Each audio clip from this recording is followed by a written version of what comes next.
Welcome to my channel. నేను మీ చిట్టి. Please subscribe చేయండి, లైక్ చేయండి, షేర్ చేయండి ప్లీజ్. ఉమ్మడి కుటుంబం ఎపిసోడ్ 1. ఫిబ్రవరి 4. ముహూర్తం చాలా బాగుందన్నారు అమ్మ.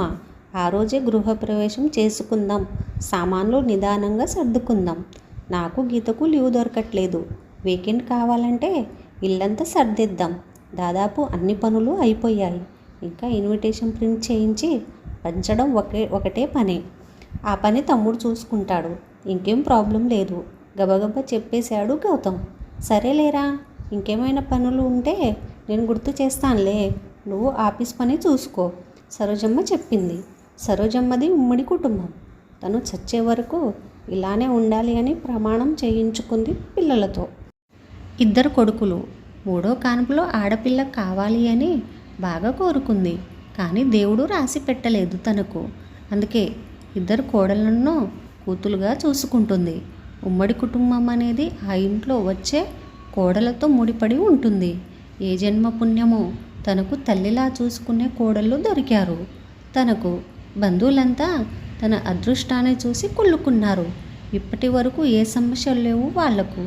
సరోజం పూజ ఫలం అలాంటిది మరి. తను గీసిన గీత దాటని కొడుకులు, తన మాటకు ఎదురు చెప్పని కోడళ్ళు.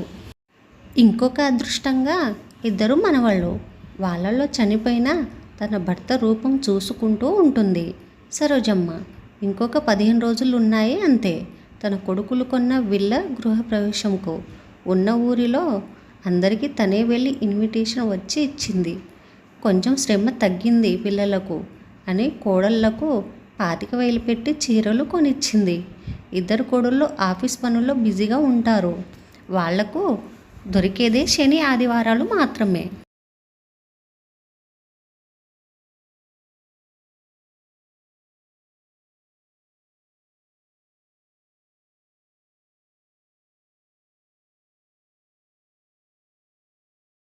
ఇంకెక్కడ వస్తారు షాపింగ్కు. అందుకే తనే తెచ్చేసింది. కొడుకులకు పట్టు ధోతి మరియు షర్టు, మనవళ్లకు బట్టలు. తనకు ఎందుకంత ఖరీదైనదని మామూలుగా చీర కొనుక్కుంది.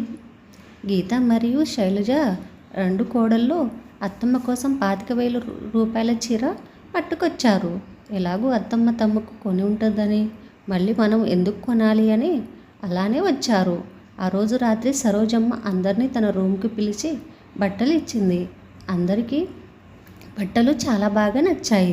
ఎందుకంటే వాళ్ళ గురించి వాళ్ళకంటే ఎక్కువగా సరోజమ్మకే తెలుసు కాబట్టి. అందరినీ ఇష్టమైన రంగులు, రుచులు అన్నీ తెలుసు తనకి. తెలుసుకుంది. గీత శైలజ చాలా హ్యాపీగా ఫీల్ అయ్యారు. తమకు చీరలు బాగా నచ్చాయి. తము వెళ్ళుంటే ఇంత బాగుండేది కొని ఉండేవారేమో కాదు అనుకున్నారు. సరోజమ్మకు తము తెచ్చిన చీర ఇచ్చారు.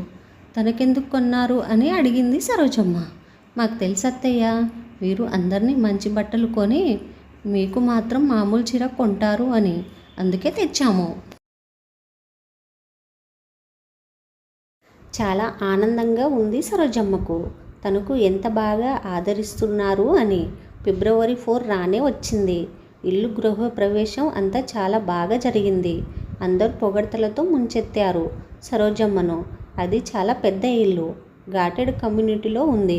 ఒక super market, gym, swimming pool ఇంకా చాలా ఉన్నాయి. విశాలమైన హాల్, 4 బెడ్రూమ్స్, కిచెన్ కూడా చాలా బాగుంది. టెర్రస్ అయితే చెప్పనవసరమే లేదు. ఇల్లు చూస్తుంటే ఇంకా చూడాలి అని అనిపించే కళ ఉంది.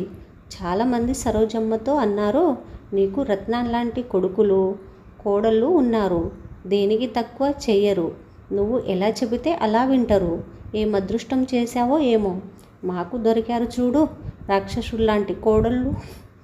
ఏది చెప్పినా దానికి విరుద్ధంగా మాట్లాడతారు. మా కొడుకులున్నారు, కొంగున కట్టేసుకున్నారు. కొడుకులు కూడా పెళ్ళాం ఎలా చెబితే అలానే వింటున్నారు. మా కర్మ. తన కోడళ్ళ గురించి ఏమైనా నెగిటివ్ చెప్తుందేమో అనుకున్నారు. కానీ సరోజమ్మ ఏమీ చెప్పలేదు. నిజమే, నాకు మంచి కొడుకులు కోడళ్ళు దొరికారు అని ఊరుకుంది సరోజమ్మ.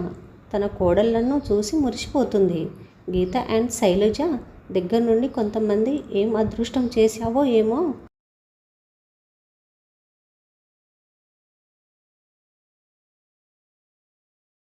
చాలా మంచి అత్త దొరికింది మీకు, మీరు ఏమి చేసినా సరే అంటుంది.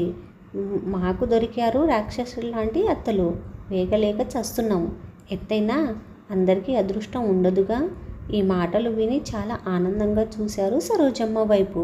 సరోజమ్మ గెస్ట్ అందరినీ పలకరిస్తుంది. గృహప్రవేశం అయిపోయింది. అందరూ వెళ్ళిపోయారు. ఇంట్లో వాళ్ళు అలసిపోయారు. మిగిలిన అన్నం తినేసి అందరూ హాల్లోనే పడుకున్నారు. ఆ రోజు రాత్రి ఎవ్వరికీ సరిగా నిద్ర పట్టలేదు.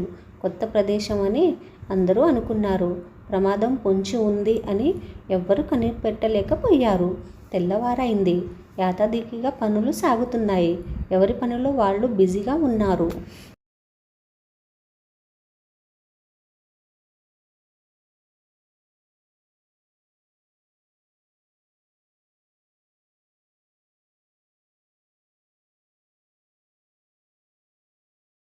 కొత్త ఇంట్లో అందరికీ చాలా బాగుంది. వీకెండ్ అందరూ అలసి ఇల్లు సర్దేసుకున్నారు. రోజులు గడుస్తున్నాయి. 10 గంటలు కొట్టేసరికి ఇంట్లో ఎవ్వరూ ఉండట్లేదు. ఈ ఏకాంతం మామూలే సరోజమ్మకు. పక్కింటి వాళ్ళని పలకరిద్దామనుకుంటే అక్కడున్న ఇళ్లల్లో అందరూ పొద్దున్నే వెళితే రాత్రి 10కో 12కో వస్తారు ఇంటికి. అందుకే తను ఇంట్లోనే ఉండిపోయేది. సాయంత్రం మనవాళ్ళు వస్తే వాళ్ళకు స్నాక్స్ ఇచ్చి పెట్టేది. రాత్రికి వంటలు వండి వెయిట్ చేస్తూ ఉంటుంది. ఎలాగూ 2 కొడుకులు సంపాదిస్తున్నారు, ఇంకా కోడళ్ళు ఎందుకు సంపాదించేది? ఇంటి పెట్టున ఉండొచ్చు కదా నాకు తోడుగా అనుకుంది. కానీ వాళ్ళ ఇష్టాలను తనెందుకు కాదనేది అని ఊరుకుంది. దాన్ని పిల్లలు పసిగట్టారు. వాళ్లకు కూడా ఉద్యోగం బోరు అనిపించింది. ఇంట్లో ఉంటూ వంటలు నేర్చుకుందాం అనుకున్నారు. కావాలంటే కొంచెం గ్యాప్ ఇచ్చి ఇంకో 3-4 ఏళ్ల తర్వాత మళ్ళీ జాయిన్ అవుదాం అనుకున్నారు. ఈ విషయం సర్ప్రైజ్గా పెట్టారు. ఒకరోజు పొద్దున్నే లేచి 2 కోడళ్ళు సరోజమ్మకు ఇంటి పనుల్లో సహాయం చేద్దామని వచ్చారు. ఇదేంటి, ఇద్దరు అప్పుడే లేచేశారు? కొంతసేపు పడుకునేదాకా నేను చేస్తాలే వంటలు, మీకు ఆఫీస్కి టైం అవుతుంది, తొందరగా వెళ్ళి రెడీ అవ్వండి. నాకెందుకో ఆఫీస్కి వెళ్ళాలని లేదత్తయ్యా అనింది గీత. అదేం మాటలే, వెళ్ళి రెడీ అవ్వుపో. మళ్ళీ లాస్ట్ మినిట్లో తినకుండా టైం అయిపోయింది అని పరిగెడతావు. లేదత్తయ్యా, ఈరోజు ఎందుకో మాకు వెళ్ళాలని లేదు, శైలజ చెప్పింది. ఇదేంటి, పొద్దున్నే ఏమైంది మీకు? స్కూల్ పిల్లల ఆఫీస్కి వెళ్ళము అని దూరం మారం చేస్తున్నారు. సరేలే, ఈరోజు ఇద్దరు లీవ్ తీసుకొని ఇంట్లో రెస్ట్ తీసుకోండి, కానీ రేపు ఖచ్చితంగా వెళ్ళాలి. అత్తయ్య, మీకు ఒక సర్ప్రైజ్. మేము జాబ్ రిజైన్ చేసేసాము. ఇక నుండి మీతోనే ఉంటాము. మీ దగ్గర నేర్చుకోవాల్సింది చాలా ఉంది. చదువు, పనిలో పడి సంస్కారం అంటే ఏంటి అని మాకు తెలియదు. మా నెక్స్ట్ జనరేషన్ను ఎలా చూసుకోవాలి అని మాకు తెలియదు. ఉమ్మడి కుటుంబం ఎలా కాపాడుకోవాలో మాకు తెలియదు. ఇవన్నీ మీలాంటి పెద్దవాళ్లతోనే నేర్చుకోవాలి. అందుకే ఈ డెసిషన్ తీసుకున్నాం అని గీత చెప్పింది. అసలేమి మాట్లాడాలో అర్థం కాలేదు సరోజమ్మకు.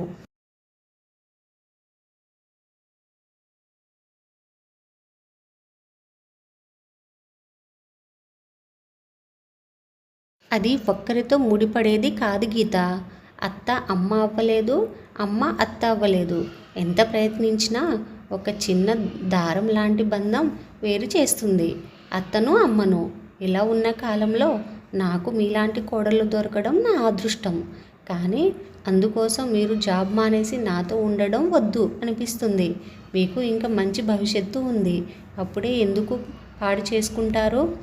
అలా ఏమీ లేదులే అత్తయ్య, కొన్ని రోజులు అంతే, మళ్ళీ జాయిన్ అవుతాం, గీత చెప్పింది. సరేలే, మీ ఇష్టం, కానీ ఇది మీకు బ్రేక్ మాత్రమే. మళ్ళీ మీరు జాబ్కి జాయిన్ అవ్వాలి.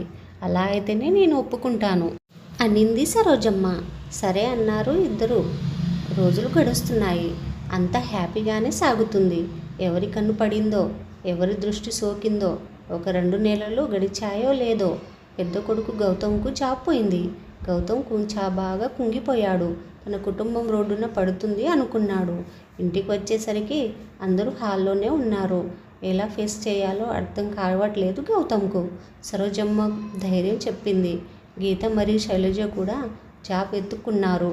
కానీ ఎవ్వరికీ అదృష్టం తలుపు తట్టట్లేదు. సంపాదిస్తున్నది ఒక చిన్న కొడుకు శంకర్ మాత్రమే. ఇల్లు కట్టడానికి తీసుకున్న లోన్ డ్యూ అవుతుంది. ఏమి చేయాలో ఎవ్వరికి తోచట్లేదు. అలానే కాలం గడిచిపోతుంది. నెక్స్ట్ ఎపిసోడ్ సెకండ్ ఎపిసోడ్లో ఉంటుంది పెళ్లి బంధం. Please subscribe my channel. Like కొట్టండి, షేర్ చేయండి. Watching my video. Please like me.